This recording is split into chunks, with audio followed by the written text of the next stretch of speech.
Hello, and welcome to the first of the CSC Growth and Development Guidance video series. Tip 1 in the series is how to write a successful resume or CV. First impressions count. It is important to have a good resume. A good resume is vital when you're looking for a career move, especially with the strong competition you will meet from other internal and external candidates. You never get a second chance to make a first impression.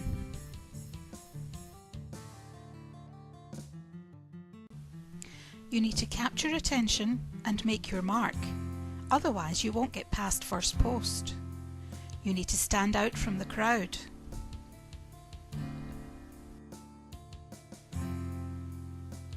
You need to keep it relevant to the job you are applying for, and only include information that will support your application and be sure you can back it up. You should also keep it businesslike.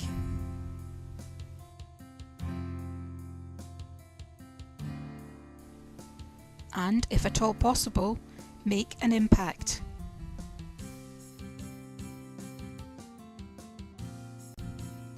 Your CV or resume has one purpose: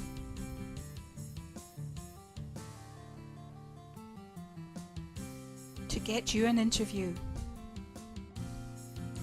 You need to consider who will be reading your application and ensure that you have explained everything clearly.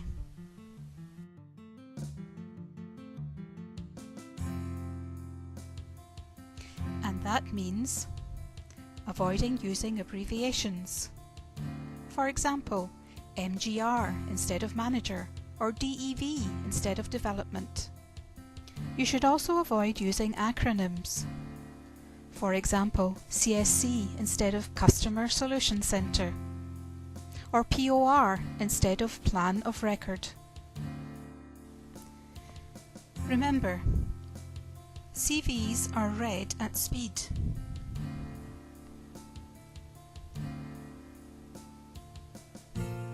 So you need to make your point quickly.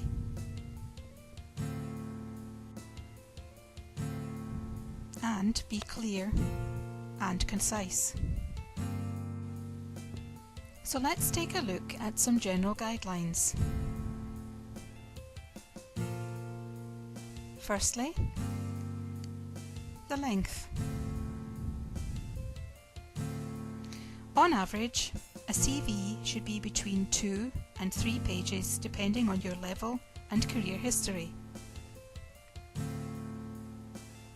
But remember, hiring managers are busy.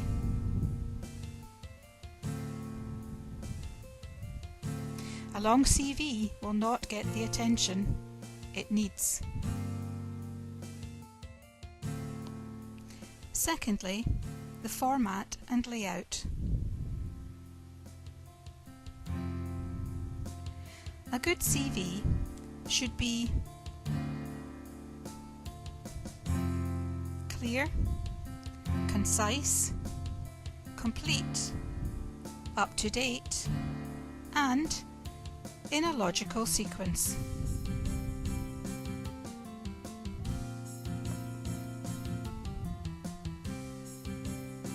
The CV begins with where you are now, not from where you started.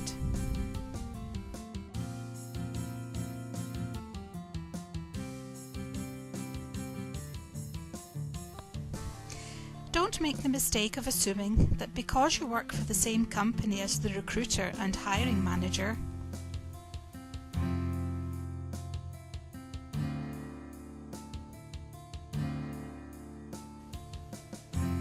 that you don't need to provide details.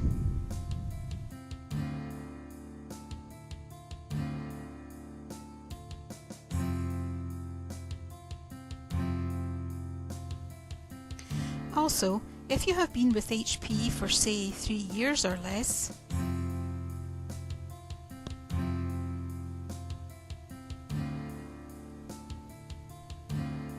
Your previous employment track record is even more important.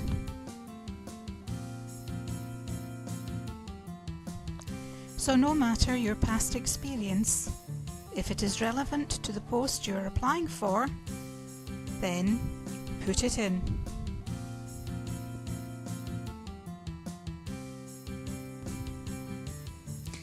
In terms of your experience, you need to spell it out.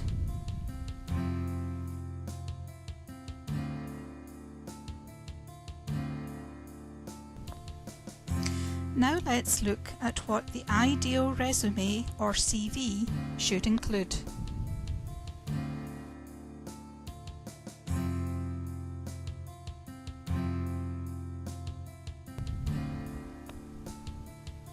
Your name, your contact details, a personal statement outlining your key skills and attributes, your current role and responsibilities,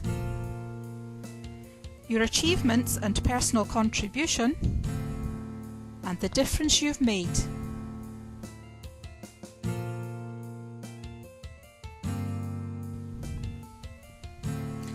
Now let's look at some examples of achievements.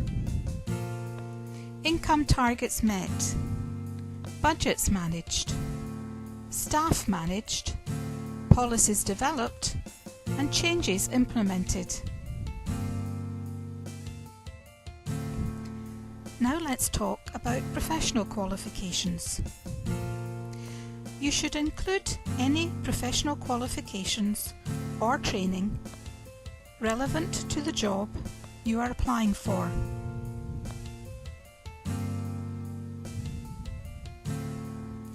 If it's relevant, put it in. If it's not, leave it out. It could be useful to mention here what software or hardware you are familiar with.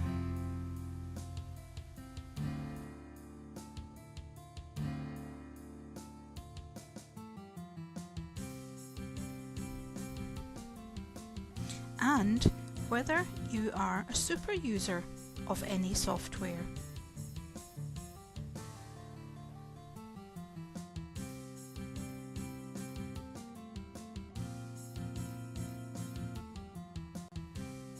Here are some hints to the do's and don'ts of a good CV or resume. Do's: use a confident tone and positive language. Concentrate on achievements, not responsibilities. Concentrate on quality, not quantity of achievements. Encourage the reader to read on.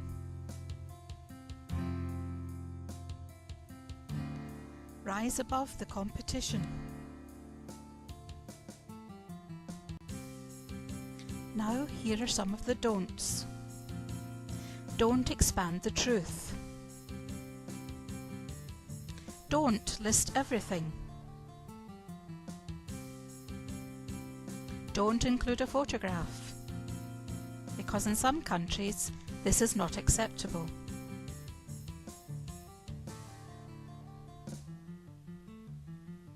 Don't get creative, stick to the truth. And don't divulge sensitive information.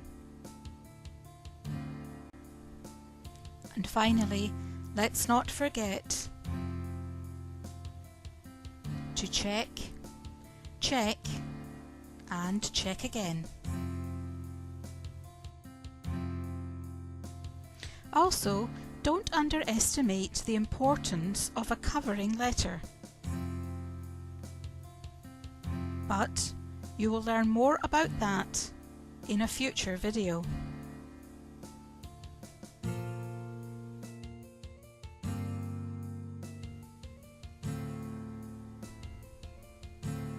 Now, view the sample resume attached to this communication.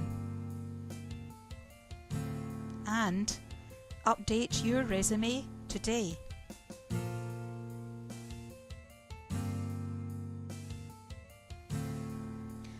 Watch for the next video in the series. Coming soon.